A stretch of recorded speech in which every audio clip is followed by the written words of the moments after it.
as they seem unable to stamp out ethnic Albanian rebels firing down from a mountainside.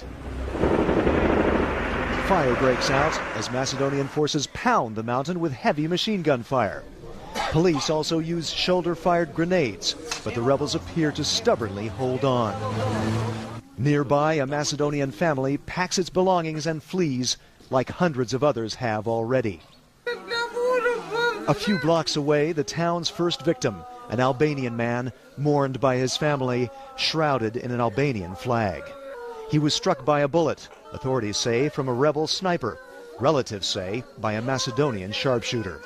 The clashes in the mountains here are the deepest yet inside Macedonia and the closest to a major city. Macedonian security forces are trying to keep the fighting from turning into urban warfare, which could have far wider repercussions. Tetovo is an ethnic patchwork quilt of Albanian and Macedonian neighborhoods, and a conflict here would be devastating. What is not clear is how much local Albanian support there is for the rebels. The fighting began a day earlier during a demonstration for greater Albanian rights in Macedonia. Protesters cheered the rebel gunfire. Police appeared caught off guard by the rebels and quickly sent in armored personnel carriers to try to quell the fighting. Macedonian authorities say some 200 rebels from Kosovo crossed the border to stage attacks around Tetovo, as they have in other border areas.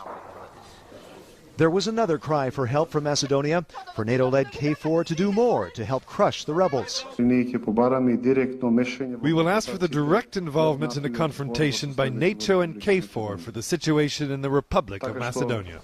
At the moment, though, KFOR's mandate is limited to enforcing the peace in Kosovo and does not extend here. Chris Burns, CNN, Tetovo, Macedonia.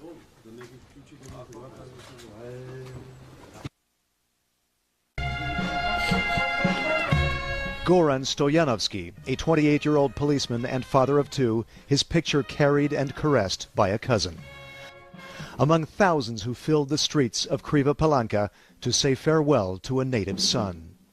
A painful farewell after Stojanovski was killed when ethnic Albanian guerrillas attacked a Macedonian convoy near the Kosovo border. After winding through town, the procession stopped at a church. Family members were overcome with grief during the service. Stojanovski was the latest Macedonian policeman to die in clashes in recent weeks with the increasingly bold rebels, operating along the rugged, mountainous Kosovo border, as well as in a buffer zone in southern Serbia proper. Though they demand more autonomy and rights for ethnic Albanians, who make up at least a quarter of the population in Macedonia, their support appears limited here. Some say the rebels are hiding behind political claims to maintain lucrative smuggling. The Macedonians received more diplomatic support, this time from the visiting French foreign minister. Back in Kriva Palanka, a final farewell at the cemetery for Goran Stojanovski. His wife kissed his badly bruised face as family members were overcome with grief. Loved ones blamed the Macedonian government and NATO-led KFOR forces for not doing enough to stem the violence. The government is guilty for all this, she said. Shame, said another. The shame for the American, the shame for the NATO, isn't it? Macedonia has been praised for a measured response to the rebels. The question is, how many more funerals will it take for the government to crack down harder and risk driving a dangerous wedge between the Slavic and Albanian communities? Chris Burns, CNN, Kriva Palanka, Macedonia.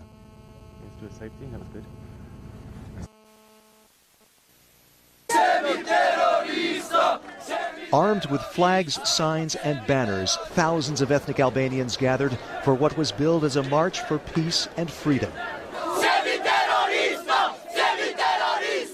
We are not terrorists, they chanted. They condemned ethnic Albanian fighters who recently clashed with Macedonian security forces near the Kosovo border.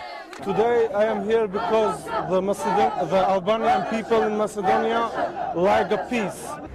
We are asking for peace. We are asking ours right as a people. The march was organized by the Democratic Party of Albanians, the DPA, part of the governing coalition. The DPA has condemned the violence. However, there is a growing movement in Macedonia for greater rights for the Albanian minority. Albanians make up more than a quarter of Macedonia's population, and with their high birth rate, that figure is rising.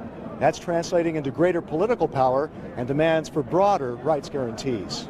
Specifically, demands to amend the constitution to establish a republic that formally recognizes the status of Muslim Albanians in this majority Orthodox Christian land. Among the demands, make Albanian one of the official tongues and provide higher education in that language. Macedonian President Boris Trajkovski says there's room for dialogue, but not if rebels are involved. We believe in ballots, not in bullets. Yeah.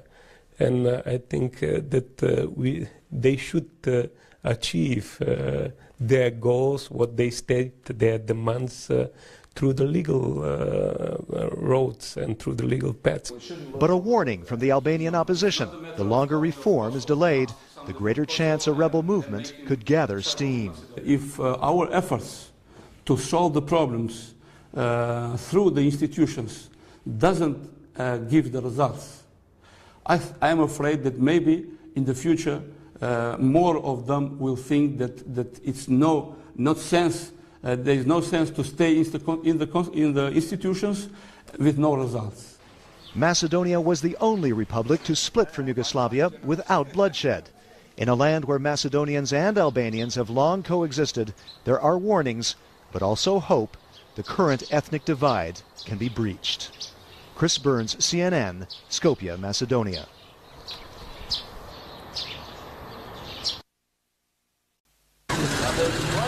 The guns lay silent but ready. Macedonian flags fly at this machine gun nest on the edge of Tetovo for the first time after a week of fighting. But security forces remain on a war footing here as time ticks away on a government ultimatum. A midnight deadline for ethnic Albanian rebels to lay down their arms or face a renewed offensive by Macedonian forces. After a week of fighting, an eerie calm, but one that could be shattered at any moment. Government forces are holding their fire right now, but only if the rebels hold theirs.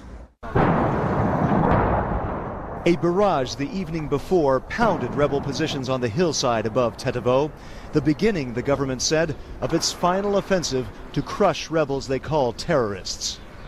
In the aftermath of the artillery barrage, shattered houses on a deserted hillside. Townspeople wait anxiously to see if the lull holds. Making up more than 1/4 of the country's population, ethnic Albanians have been demanding more rights, but are content to remain part of Macedonia. The guerrillas have co-opted the demands, but some commanders have gone further, calling for a separate ethnic Albanian state. Among many ethnic Albanians, pessimism neither the guerrillas nor the government will back down. We are worried because there will be more bombing if the rebels don't give up their gun. While some ethnic Albanians and ethnic Macedonians see only a military solution, others in both communities hope for a dialogue. We will be living together and we would like to live together peacefully. Concern too among German KFOR forces at a base on the edge of Tetovo. Most of the 1,000 troops stationed here have been moved to a camp out of town. We will continue to use this base. We have warehouses here with vehicles and supplies. We're not going to give that up. But Pole says that could change if the fighting spreads. Germany has sent several tanks to protect the base. In another telling sign, Macedonia's army placed tanks in defensive positions around Tetovo, in case the fighting gets as far as the city. It's a nightmare scenario the government hopes to avoid. Chris Burns, CNN, Tetovo, Macedonia. Is that right? Yes, because they will first start shooting with small cannons, they miss the vehicle. A rebel ambush on a convoy on a deserted mountain road near Tetovo, an attack that could have been far worse. And 2 people fall out of the car and escape in that direction. The rebels didn't miss with their second rocket-propelled grenade, destroying the vehicle. More than a dozen troops and police in 2 other vehicles also jumped out and took cover. They drove off the rebels in a firefight. 1 policeman was wounded in the shoulder. Security forces heavily reinforced the area in an attempt to track down the guerrillas. This police official, who declined to be identified, says the rebels' motive is obvious. We can just guess what is their meaning, but actually they're properly trying to say that they will not stop with their action against our forces. The clash came as a new government of Slavic Macedonians and ethnic Albanians issued an ultimatum for rebels holding northern villages to lay down their arms and withdraw by Thursday noon or face attack. The ambush here shows the conflict could spread again to the mountains above Tetovo, already battered by weeks of bitter fighting. Macedonian forces retook this area back in March, but their hold on this no man's land is sometimes tenuous. Last month, another ambush killed 4 policemen and 4 soldiers. That attack helped set off the fighting around the town of Kumanovo that threatens to flare up again. The rebels contend the new government will pay only lip service to demands for more rights for the ethnic Albanian minority and that they must fight on. The rebel defiance poses a test to the new so-called unity government as it tries to grant more rights to the Albanians and re-establish control on the ground. Chris Burns, CNN, near Shipkovica, Macedonia.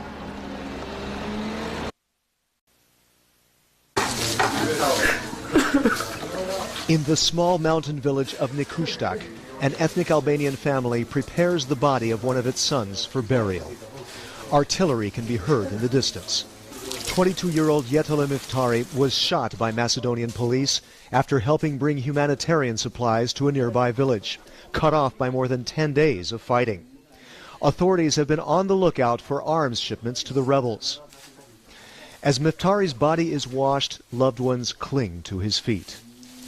His infant son watches, held by Miftari's brother, as he's lowered into the coffin. Miftari's father, a truck driver based in Austria, watches bewildered. "You're on the street and suddenly you're shot," he said. "I don't understand." The women come to grieve, some not wanting to say goodbye. The coffin makes its way to the cemetery. Miftari is passed from hand to his final resting place. How Jetele Miftari died has 2 versions, exemplifying a climate of mistrust. Authorities say a police patrol fired on Miftari when he turned his car around and tried to flee. Villagers say Miftari fled after police opened fire. Mistrust is jeopardizing hopes of ending both the military conflict and the political crisis here. Government forces have fought ethnic Albanian rebels to a standoff. The rebels refuse to withdraw, demanding inclusion in talks about greater rights for the Albanian minority. Meanwhile, a key ethnic Albanian party is demanding a ceasefire before joining a so-called Grand Coalition government aimed at settling the crisis. Back in Nikushtak, the father of Jetele Miftari helps lay his son to rest. Miftari's brother watches and cries. Frustration grows among the villagers. They say Albanians remain second-class citizens a decade after Macedonia's independence from Yugoslavia. After 10 years, we still need more jobs. Our schools are broken down, he said. Albanians and Macedonians should stay together, but we need to build together.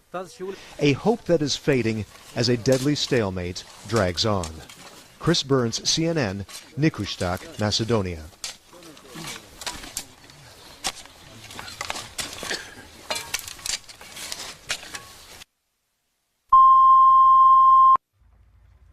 The face of defiance.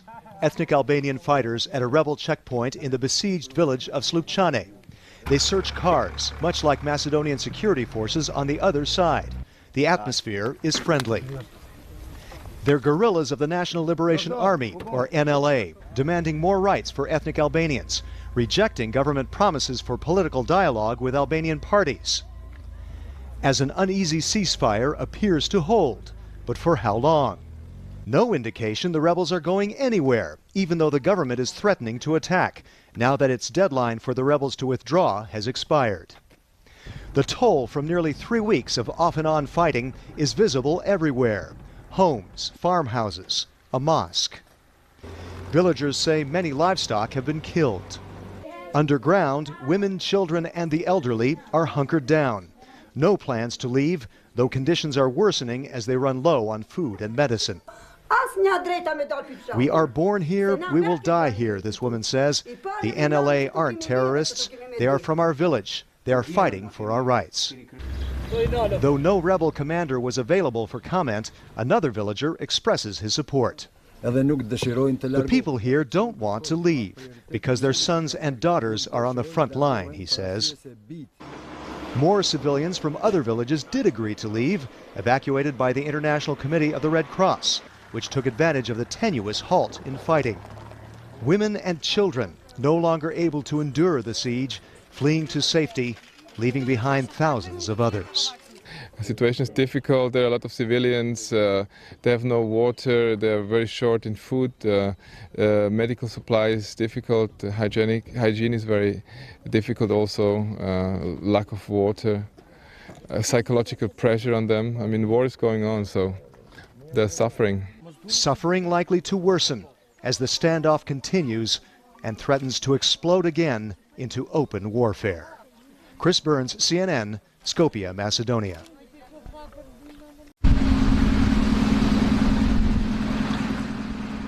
An armored personnel carrier near the front line in the mainly ethnic Albanian village of Mateje, behind checkpoints cordoning off the area.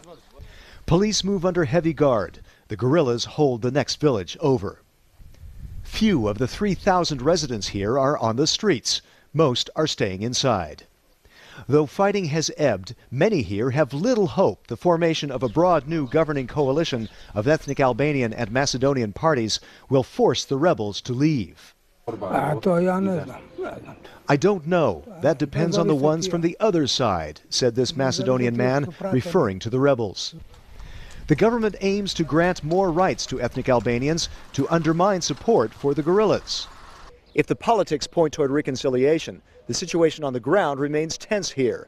A few hundred meters over my shoulder are rebels who reject the political process. Until they can be part of it, they say they'll keep on fighting.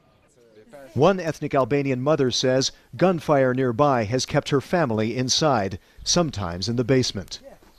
The father shows bullet holes from a recent clash. Police check Albanians and their cargo. Though the atmosphere is friendly, it's also cautious. It's a good situation, he says. Nothing's happening here. But the local police chief acknowledges a tense standoff with some 40 rebels hiding in houses on the edge of the village. For days, security forces and rebels in some dozen other villages have fought to a draw. One police commander in the area, who asked not to be identified, claims the rebels could be driven out in a matter of hours. We're talking about a lot of people who are not directly involved in this situation, he said, but they are prisoners there. We don't want to hurt those people. The hope is that the standoff will end if the new governing coalition addresses the Albanians' political demands for more job and educational opportunities, leaving the rebels without a cause. So far, promises have yet to change the mood here. Chris Burns, CNN, Mateje, Macedonia. At Macedonia's parliament, the first day of a new government, a broader though fragile coalition of Slavic Macedonians and minority ethnic Albanians, aimed at solving a dangerous standoff in the countryside. A standoff in which thousands of ethnic Albanian villagers remain pinned down as rebels demanding more rights for Albanians face off with government forces. The battle sparked a verbal firefight in parliament the night before, giving the government a rocky start. Prime Minister Ljupčo Georgievski called the rebels terrorists. We have to stabilize and secure the country, he said. We'll do the maximum preparations, politically, militarily, and materially, to crush the forces of this enemy. One ethnic Albanian party nearly quit the coalition in anger. It was coaxed back by U.S. and European diplomats. Still, the acrimony remains. Mr. Georgievski, he had a good opportunity to send a message that he is prepared to do everything to stop bombing and killing. But from our point of view, he didn't do it. But one Slavic Macedonian analyst sees Georgievski addressing Macedonian fears. You have also to take care about their interests, about their fears, about their readiness and political preparedness to discuss issues. Because if you go too far, then you have Bitola. Thus the concern over granting too much too fast to ethnic Albanians who are demanding more job and educational opportunities. And the will to keep up the pressure on the